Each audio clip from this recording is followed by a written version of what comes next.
Capítulo 23. Cuando te confrontas con un abismo de mal, la única respuesta es un abismo de amor. Del Papa San Juan Pablo II.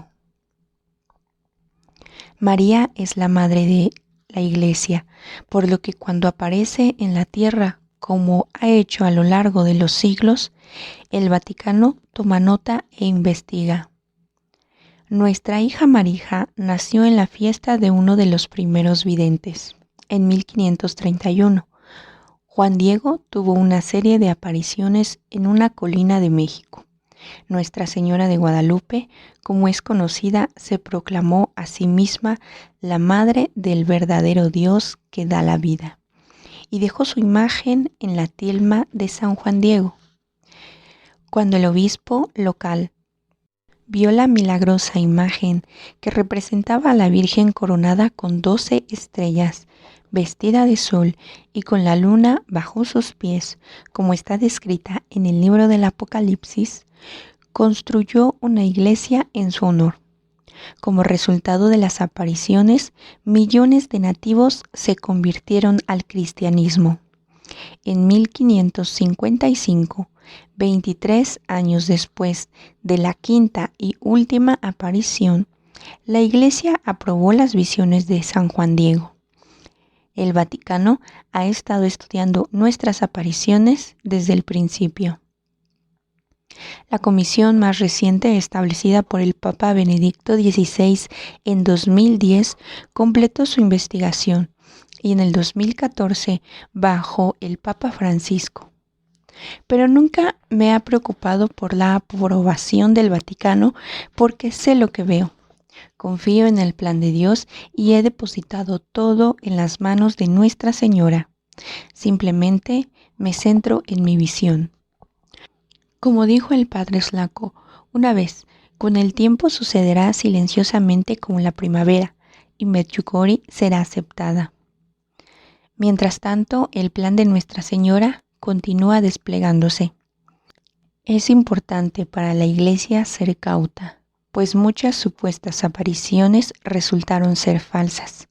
Nuestra Señora nos advirtió que hay falsas apariciones en el mundo y que la gente tiene que tener cuidado para que no la engañen. Algunos supuestos videntes han venido incluso a hablar conmigo.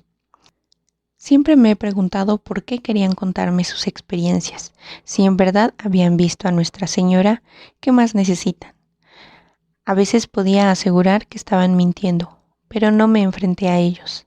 En cambio, recé para que se dieran cuenta que estaban cometiendo un pecado grave. Sus supuestos mensajes, muchos de los cuales predecían calamidades y un futuro terrible, claramente no eran de Nuestra Señora. Jesús, en el Evangelio de San Mateo, dice: cuidado con los falsos profetas. Se acercan con piel de oveja, pero por dentro son lobos rapaces. Por sus frutos los conoceréis. Cuando los peregrinos me preguntan sobre estos videntes, les digo que nunca confíen en alguien que difunda el miedo, porque la fe que viene del miedo no es verdadera fe, y que Nuestra Señora no quiere que la gente ame por miedo. El 2 de agosto del 2016, Nuestra Señora dijo: el camino a la paz lleva exclusivamente y únicamente a través del amor. Muchas apariciones históricas culminaron en algún tipo de señal dejada por el mundo. Guadalupe tuvo la imagen en la tilma. En Lourdes surgió una fuente milagrosa. En Fátima hubo el milagro del sol. Y en Medjugorje Nuestra Señora prometió dejar una señal permanente. Desde el principio de las apariciones, los católicos del mundo insistieron para que la Iglesia diera una respuesta definitiva sobre Medjugorje. El 11 de abril de 1991, la Conferencia Episcopal Yugoslava emitió, por fin, un comunicado con las conclusiones de la comisión formada para investigar Medjugorje.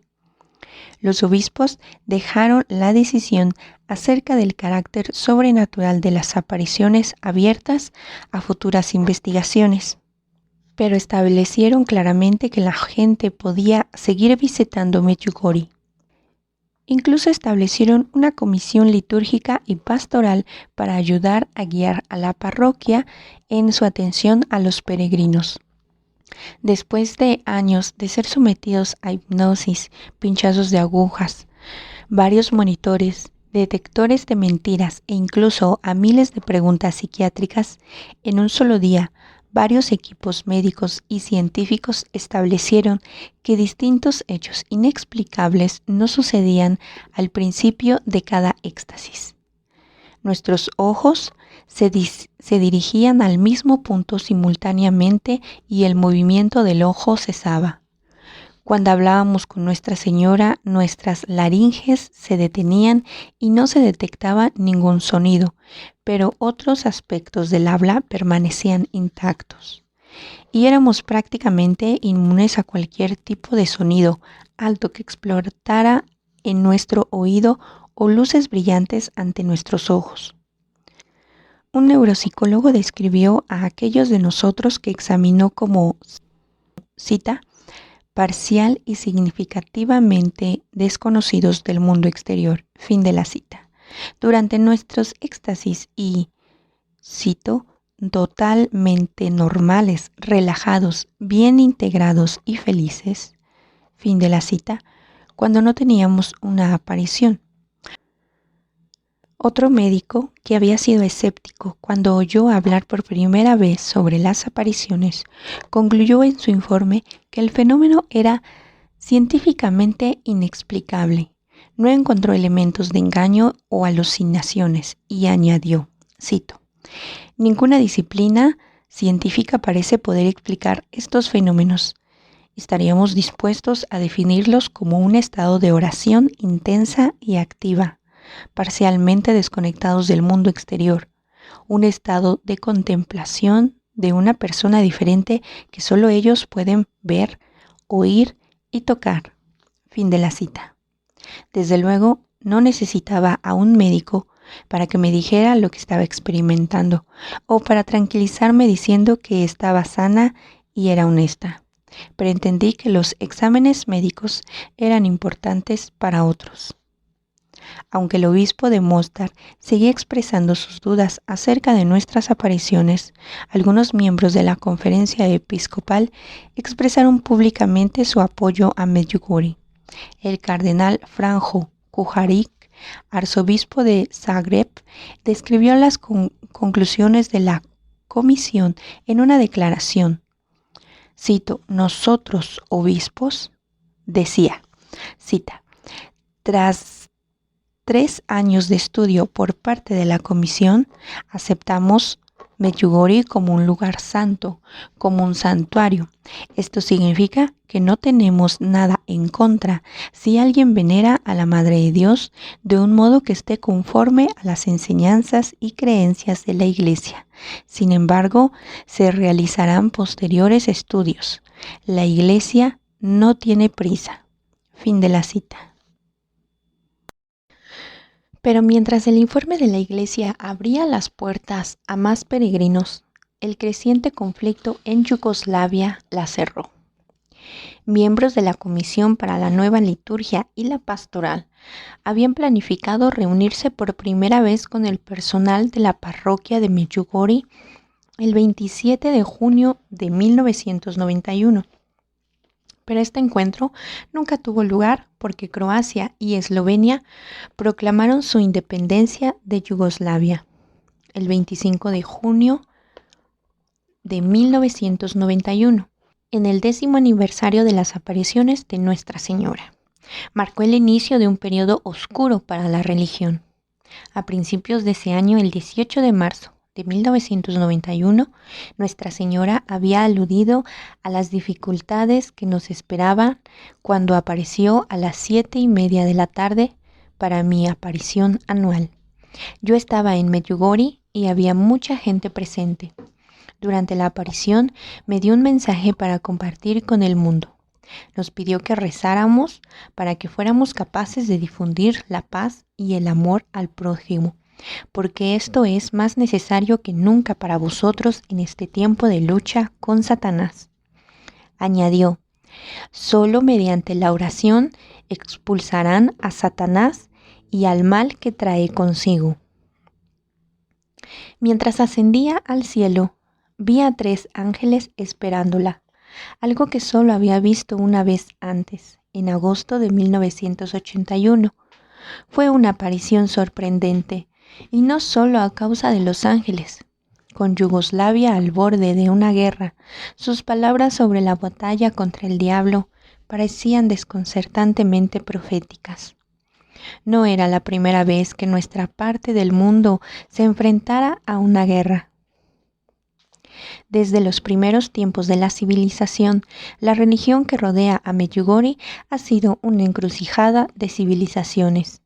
Antes que los esclavos se asentaran procedentes del norte en el siglo VII, esta tierra había sido el hogar de los ilirios, los griegos, los romanos y otras tribus y pueblos. Antiguas ruinas, acueductos romanos y tumbas medievales llamadas stexi forman el paisaje. Tras la caída del Imperio Romano, la península balcánica se dividió aproximadamente en lo que hoy es la frontera entre Bosnia y Serbia. La parte occidental mantuvo sus raíces católicas, mientras que la parte oriental mantuvo su fe ortodoxa bizantina. Posteriormente, en el siglo XV, el Imperio Otomano conquistó la región e introdujo el Islam en esta mezcla. Cuando los 5 siglos de ocupación turca llegaron a su fin, fue reemplazada por el Imperio Austrohúngaro. De toda esta mezcla surgieron nacionalidades distintas, croatas y eslovenos, que eran católicos romanos, serbios, que eran cristianos ortodoxos, y musulmanes, ahora llamados bosnios. A esto se añade los montenegrinos y macedonios. En conjunto, la gente de la zona es llamada esclavos del sur. El Imperio Austrohúngaro gobernó la mayor parte de la región hasta la Primera Guerra Mundial, tras lo cual los esclavos del sur se unieron en lo que se conoce como el Reino de Yugoslavia. Pero las luchas de poder entre los distintos grupos étnicos dieron como resultado una serie de conflictos que se intensificaron severamente. Cuando empezó la Segunda Guerra Mundial, el bombardeo del Belgrado en 1941 por parte de Hitler, seguido por la invasión por tierra de Alemania, acabó con la rendición de Yugoslavia. Un grupo de la Resistencia, bajo las órdenes de Josip Broz Tito, que quería convertir a Yugoslavia en un estado comunista, luchó contra los nazis. Al final, los partidarios de Tito vencieron y establecieron la República Federal Socialista de Yugoslavia, una federación comunista formada por 6 repúblicas: Eslovenia, Croacia, Bosnia-Herzegovina, Serbia, Montenegro y Macedonia. Tito se autodenominó presidente del país y comandante supremo del ejército. Consciente del desafío que planteaba la diversidad de Yugoslavia, Tito dijo: «Soy el líder de un país con 2 alfabetos, 3 idiomas, 4 religiones, 5 nacionalidades, 6 repúblicas, rodeado de 7 países vecinos, un país en el que vive 8 minorías étnicas». Mientras la República de Croacia estaba poblada principalmente por croatas y serbios, la República de Bosnia-Herzegovina, en la que están situados Sarajevo y Medjugorje, tienen una amplia población formada por musulmanes, croatas y serbios. En muchas ciudades hay mezquitas, iglesias católicas e iglesias ortodoxas, todas a poca distancia las unas de las otras. El objetivo declarado de Tito era unir a los eslavos del sur, pero su gobierno comunista era más represivo que unificador. Tras la muerte de Tito en 1980, los comunistas que le sucedieron tenían miedo de perder su control sobre la gente, y la gente tenía miedo de que el gobierno les persiguiera aún más. Siguió un periodo de revueltas y crisis económica. Nuestra Señora empezó a aparecer un año después de la muerte de Tito, forjando un lugar de oración en una región que alguien había llamado el polvorín del mundo. En la encrucijada entre este y oeste, cristiandad e islam, comunista y libertad, las apariciones ciertamente tuvieron un efecto sobre el régimen. Una gran parte del país abrazó los mensajes de Nuestra Señora y ciudadanos de toda Yugoslavia desobedecieron al gobierno y visitaron Medjugorje. Se sabe incluso de oficiales comunistas que se convirtieron y abandonaron el partido. El comunismo cae, dijo el padre Tomislav Persban. Ha sido conquistado con las oraciones, no con las armas o los tanques. En 1990, los comunistas perdieron el poder de las primeras elecciones democráticas del país, excepto en Serbia y Montenegro, donde el presidente del Partido Comunista Serbio, Slobodan Milošević, y sus aliados ganaron. El comunismo estaba oficialmente muerto en Yugoslavia, pero no tuvimos oportunidad de alegrarnos. En su búsqueda del poder, Milošević cambió el comunismo por el nacionalismo serbio, ganando el control sobre el ejército yugoslavo y conspirando para transformar la parte mayor de la región del Gran Serbia, que incluía toda Bosnia, Herzegovina y una gran parte de Croacia. Amenazó con batallas armadas, lo que no era una amenaza superficial. 2 días después de que Croacia y Eslovenia declararan su independencia, la Armada yugoslava los invadió. Recuerdo una de mis primeras apariciones en Sarajevo, cuando el padre Peter me pidió que le transmitiera una pregunta a Nuestra Señora. Pregúntale si Croacia en algún momento será libre. En ese momento no entendí sobre qué estaba hablando, pero transmití la pregunta. Sí, respondió ella, cito, pero solo después de mucho sufrimiento y dolor. Fin de la cita. Entonces no le di mucha importancia, pero en 1990 tenía mucho significado. El periodo que llevó a la guerra fue extraño. Un número de hombres y niños de la región que habían sido llamados a enrolarse en el ejército yugoslavo abandonaron el país porque no querían ser obligados a disparar a su propia gente. Tanques y vehículos acorazados desfilaban por el país.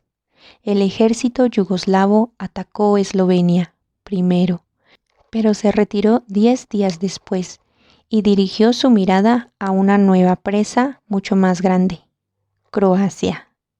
En septiembre de 1991, Marco y yo decidimos llevar a nuestra hija Marija, que entonces tenía 9 meses, a visitar a nuestro amigo Antonio Cassano en su casa de Montemelino, Italia. Bosnia-Herzegovina estaba relativamente en paz, pero mientras viajábamos hacia la costa ádrica de Croacia para coger el ferry a Italia, empezamos a ver unidades de ejército yugoslavo atrincheradas en las colinas a lo largo de la frontera croata. Esto no tiene buena pinta, dijo Marco. Llegamos al ferry sin ningún problema, pero mientras el barco salía del puerto de Split en Croacia, oímos que había barcos de guerra en la Armada Yugoslavia, acechando en la costa. A la mañana siguiente, cuando llegamos a Ancona, la tripulación nos dijo que habíamos tenido la suerte, o no, de que nuestra travesía hubiera sido la última. La situación en Croacia era demasiado peligrosa para que la compañía de ferry corriera más riesgos. Marco y yo nos quedamos de piedra. Estábamos desamparados en Italia con un bebé y una única maleta para los 3. Como estaba programado, fuimos a ver a Antonio. Cuando le explicamos nuestra situación, dijo, mi casa es su casa, no se preocupen por nada, quédense todo el tiempo que necesiten. Estábamos agradecidos por su hospitalidad, pero no queríamos ser una carga para él demasiado tiempo. Antonio, que entonces estaba en la cincuentena, no estaba casado y vivía en una gran casa de piedra. Después de tantos años se había acostumbrado a vivir en soledad y en nuestros primeros días allí me sentía fatal cada vez que Marija lloraba por la noche o organizaba un lío con la comida. Marco y yo pensamos en emprender la larga vuelta a casa en coche, pasando por Venecia, Eslovenia, el sur de Croacia y Bosnia-Herzegovina. Pero al poco tiempo de nuestra llegada, la Armada Yugoslavia desencadenó su furia en Croacia. Conducir a través de la zona de guerra no era una opción, sobre todo no con Marija, y estábamos horrorizados por lo que veíamos en las noticias. La ciudad de Vukovar fue asediada y destruida. Los aviones yugoslavos bombardearon los edificios gubernamentales de Zagreb. El fuego de la artillería arrasó la ciudad vieja de Sarajevo, patrimonio cultural de la UNESCO. En algunos lugares, los civiles eran asesinados y enterrados en fosas comunes. Marco y yo nos sentimos impotentes viendo la destrucción de Croacia desde tan lejos, pero no podíamos quedarnos sentados y mirar. Empezamos a buscar ayuda y a enviarla a Croacia. Empezó a pequeña escala, una bolsa de material médico un día, una caja de ropa otro, pero a medida que se difundía lo que estábamos haciendo, las donaciones aumentaron rápidamente. Antonio nos dio permiso para usar su casa como almacén de material. Los italianos respondieron con generosidad. A veces enviaban camiones enteros de material a casa de Antonio. Cuando la gente llegaba de lugares lejanos de Italia para donar material, Antonio les ofrecía comida y alojamiento y les daba las gracias en nombre del pueblo croata. En contraste con la intranquilidad que se vivía en nuestro hogar, Montemelino, situado en lo alto de una colina, era un refugio tranquilo. La casa de Antonio se asomaba sobre las colinas de Umbría, un amplio mosaico de viñedos, pastos, olivares y bosques. A Marco y a mí nos gustaba llevar de paseo a Marija por la tarde para respirar aire fresco del campo. Íbamos a misa al cercano Santuario de la Madonna di Lourdes, la primera iglesia en Italia dedicada a Nuestra Señora de Lourdes. El sencillo exterior de esta iglesia de hace un siglo era nada comparado con su opulento y acogedor interior. El arcado techo azul estaba salpicado de estrellas doradas, pinturas representando a Jesús, la Virgen y los santos se alineaban a las columnas y las paredes. El rasgo más sorprendente del santuario era su réplica de la gruta de Lourdes. Una estatua de Nuestra Señora nos miraba desde el nicho sobre la cueva, y la luz de su corona de estrellas se mezclaba con el titilar de las velas que iluminaban la gruta. Cuando rezaba allí, sentía la irresistible presencia de Nuestra Señora, un vínculo con la vidente Bernabé, cuya imagen colgaba de la pared. Me preguntaba si Bernabé había luchado con sentimientos de indignidad como yo lo hacía.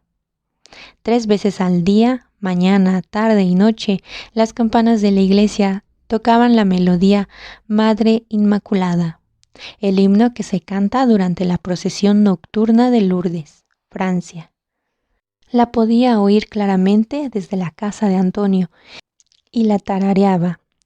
Cita: Inmaculada María, tus alabanzas cantamos, tú reinas ahora en el cielo con Jesús nuestro Rey. Ave, ave, ave María. En el cielo los bienaventurados tu gloria proclaman, en la tierra tus hijos invocan tu dulce amor. Ave, ave, ave María. Rezamos por nuestra Madre, la Iglesia sobre la tierra, y bendecimos, Santa María, la tierra de nuestro nacimiento. Ave, ave, ave María. Fin de la cita. El último verso era especialmente adecuado para la tierra de mi nacimiento. Necesitaba ayuda desesperadamente de arriba. Por suerte, las mal equipadas fuerzas croatas consiguieron ganar terreno a la poderosa armada yugoslava. En enero de 1992 se anunció el cese de hostilidades, pero al mismo tiempo las tentaciones aumentaban en Bosnia-Herzegovina. Llegaron a un punto de ebullición a finales de febrero, cuando el Parlamento bosnio declaró la independencia. Croatas y musulmanes estaban a favor de la decisión, pero los serbios querían seguir formando parte de Yugoslavia y recibieron el apoyo del ejército yugoslavo. A medida que pasaba el tiempo, mi madre ansiaba venir a ver, sobre todo a su nieta. Finalmente pudo tomar un vuelo de Belgrado a Roma. Antonio le dejó una habitación al lado de la nuestra. Fue maravilloso tenerla entre nosotros. Mi padre y mi hermano se quedaron en nuestro apartamento de Sarajevo. Como las condiciones en Yugoslavia empeoraban, les insistí a quedarse allí. Pensaba que estaría a salvo. Después de todo, ¿quién dispararía a quién? Al crecer, había visto a los miembros de las tres etnias, viendo como amigos y vecinos en la ciudad sin ningún problema. Por desgracia, los tiempos habían cambiado. En la fotografía, mis queridos amigos, el doctor Vittorino Trancanelli y su hija Alessandra.